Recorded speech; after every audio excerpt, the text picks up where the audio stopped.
They stood on my doorstep with plastic smiles and hands full of guilt. Mom held a pie. Dad had that rehearsed, we're still family look.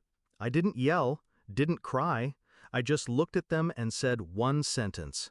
You made your choice, so live with it. The silence after that felt like a funeral. Except this time, they buried me before I was ever dead. It started with a will. Theirs, updated behind closed doors. I found out by accident. A cousin mentioned it. Didn't know your sister got the house and the lake cabin, she said casually. I froze. I laughed at first, nervous, awkward. No way, I said. They wouldn't do that. But they did. Everything, property, savings, the heirloom jewelry even my grandmother promised me, signed over to my sister. Not split, not fair. Everything. I didn't confront them right away. I let it simmer. I smiled at family dinners, nodded when Mom said, "You've always been so independent." I watched my sister flaunt her new car, bought with money that should have been ours. Not once did she ask if I was okay. She never needed to. She already knew. I started looking through old photos. Birthdays where she got the gifts and I got the chores. Graduations where she got applause, I got silence. They didn't start favoring her in the will, they just finished it. But I wasn't going to beg. That's not how I move. I waited, observed. Let them think I was fine. Then I started pulling strings. Step 1, I changed my number. Quietly, no big family text, just disappeared from group chats.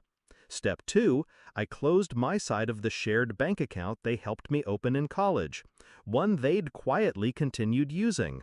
They'd gotten too comfortable. Step 3, I unfollowed them all. No dramatic announcement, just digital silence. I became a ghost. That's when they came knocking.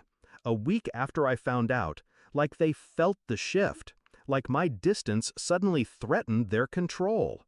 They came with warm faces and cold motives. I opened the door, let them speak. Mom said, "We didn't mean to hurt you." Dad added, "We just wanted to make sure your sister was secure." I stood there, still as stone, then said it, "You made your choice, so live with it," and shut the door. But they didn't walk away. They took it public. The guilt trip came through Facebook first. Mom posted an old photo of us, captioned, "Family isn't perfect, but love heals all." Relatives started reaching out. "Talk to your mom. Life's too short. You're being dramatic." Even my sister posted, "Being the favorite is exhausting sometimes," with a laughing emoji. Clever. They wanted to frame it as me abandoning them, as if I'd thrown the match. But I didn't light the fire. They did, years ago. I just stopped putting it out. So I let the mask drop. I messaged the cousin who told me, sent her the legal documents I pulled, the revised will, the transfer deeds, the dates.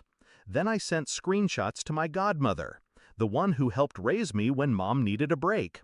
Then to my uncle, who always asked why I looked tired at family parties. No context, just facts. The silence from them? Beautiful. The noise from my parents after? Predictable. Mom texted, "How could you do this to us?" I replied, "Funny, I was wondering the same."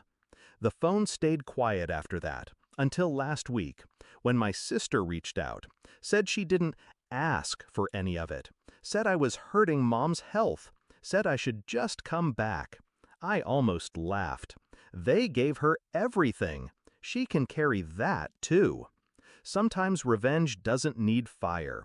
Sometimes it's just truth, placed in the right hands. They wrote me out, so I erased the role I used to play.